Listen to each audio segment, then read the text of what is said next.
شروع اللہ کا نام لے کر جو بڑا مہربان نہایت رحم والا ہے۔ حامیم عین سین قاف۔ اللہ غالب و دانا اسی طرح تمہاری طرف ہدایات بھیجتا ہے جس طرح تم سے پہلے لوگوں کی طرف وہی بھیجتا رہا ہے۔ جو کچھ آسمانوں میں اور جو کچھ زمین میں ہے سب اسی کا ہے، اور وہ بلند و برتر ہے، عظیم ہے۔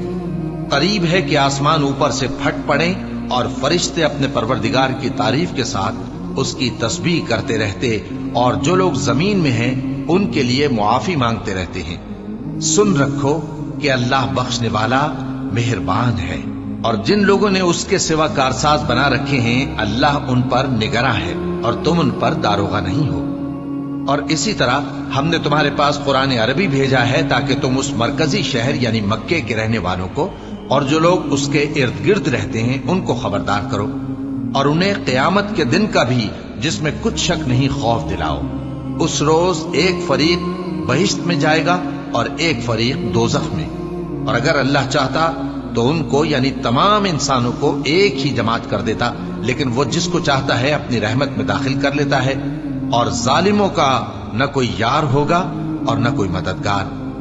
کیا انہوں نے اس کے سوا دوسروں کو کارساز بنا لیا ہے؟ سو کارساز تو اللہ ہی ہے، اور وہی مردوں کو زندہ کرے گا، اور وہ ہر چیز پر قدرت رکھتا ہے۔